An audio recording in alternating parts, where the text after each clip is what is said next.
به شعبه وزارت کارهای داخله در شهر حصار با عریضه زنی 36 ساله ساکن شهر مذکور مراجعت نموده است که 14 اپریل سال 2024 تخمین ساعت 19:30 شخصان نامعلوم او را با تهدید زورآوری به آرامگاه دهه ارتباز برده مورد لطخوب قرار داده از داخل جزدانش 2500 سامانی، یک عدد تلفن موبیلی تمغه ردمی 1 را آشکارا تصرف نموده از جای حادثه غیب زدند. هنگام گذراندن چهاربینی اپراتیوی جستجویی از جانب کارمندان میلیشیا معاین کرده شد که این جنایت را مرد 27 ساله، جوان 20 ساله و نابالغ 17 ساله ساکن شهر حصار صادر نمودند.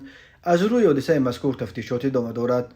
به شعبه وزارت کارهای داخله در ناحیه ورزا با عریضه مرد 37 ساله ساکن ناحیه مذکور مراجعت نموده است که 27 اپریل سال 2024 شخصان نامعلوم به خانه استقامتیش در آمده از آنجا دو سر چهارپای کلان شاخدار را که ارزش عمومیشان 16000 سامانی را تشکیل میدهد دزدیده از جای حادثه غیب زدند. هنگام گذراندن چهاربینی اپراتیوی جستجویی از جانب کارمندان میلیشیا جوان 21 و نابالغ 16 ساله ساکنان امین ناحیه با گمان صادر نمودن جنایت دزدی دستگیر کرده شدند. اینچنین به شعبه وزارت کارهای داخله در ناحیه دنغره عریضه مرد 38 ساله ساکن ناحیه مذکور مراجعت نموده است که روز 5 و 6 اپریل سال 2024 شخصان نامعلوم با روی پنهانی از زمین‌های امین ناحیه یک سر اسبش را دزدیده از جای حادثه غیب زدند.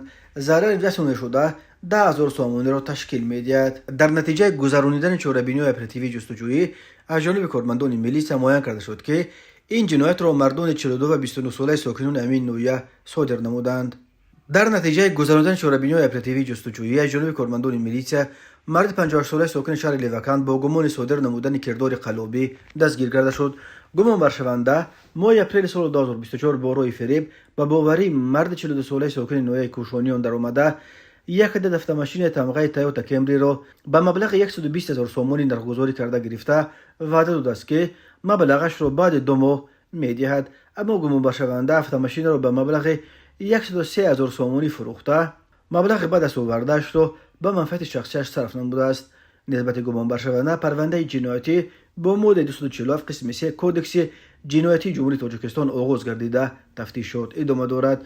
اینچنین ضمن برگزار نمودن چهاربینی اپراتیوی جستجویی از جانب کارمندان میلیشیا معاین کرده شد که مرد 46 ساله ساکن شهر خوجند سال 2020 با روی فریب به باوری مرد 45 ساله ساکن شهر مذکور در آمده از او 3 عدد автомاشین تمغه های هوندا CR-V، لاسیتی و مرسدس بنز را به مبلغ 250000 سامانی نرخ‌گذاری کرده گرفته از این مبلغ 106000 سامانیش را پرداخت کرده باقی مانده 90000 سامانیش را تا حال برنگردانیده است.